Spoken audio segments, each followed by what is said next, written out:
une cage au milieu du désert? Ah non, c'est juste une organisation humanitaire qui fait appel à des agents de sécurité américains armés, accusés d'être liés à la CIA, qui distribuent des colis alimentaires à Rafah et qui laissent l'armée israélienne tirer sur la foule. Non, vous rêvez pas, non. Depuis plusieurs mois, les Israéliens ont mis en place un plan machiavélique pour contrôler la distribution de l'aide humanitaire à Gaza.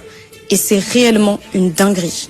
En février 2025, une mystérieuse organisation, la Gaza Humanitarian Foundation, a été créée en Suisse. Selon un rapport du New York Times, sa création aurait été initiée par des hommes d'affaires et militaires israéliens proches du gouvernement de Netanyahou, avec pour but de contourner l'ONU en tant que principal fournisseur d'aide dans l'enclave et d'utiliser l'aide pour contrôler militairement certaines zones. La justification?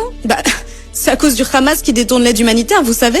Ouais, sauf que cette fake news, elle a été débunkée par la directrice du programme alimentaire mondial en personne. Mais la vérité n'a jamais été un obstacle pour Israël. Donc vu que le Hamas détourne l'aide humanitaire, faut bien qu'on s'occupe de sa distribution. Sauf que dès le premier jour d'opération, la GHF s'est révélée être exactement ce que beaucoup de gens craignaient. Je précise que l'ONU et de nombreuses vraies ONG ont refusé de collaborer avec elle. Pourquoi?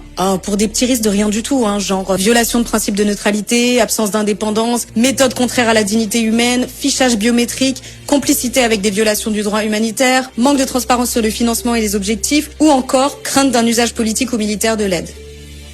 Et donc, dès le premier jour des distributions, on a pu observer les méthodes de la GHF. Des gens ont dû marcher 15 km pour recevoir des colis et surtout des images de cette distribution indigne et chaotique ont circulé. L'armée israélienne a tiré sur la foule, tuant au moins 3 personnes et en blessant des dizaines. Plusieurs seraient également portés disparus. Cette opération militaire déguisée s'est donc terminée en chaos. La GHF, c'est pas une ONG, c'est une mise en scène coloniale où l'aide devient un outil de contrôle, de fichage et d'humiliation. D'ailleurs, son propre directeur a démissionné il y a quelques jours.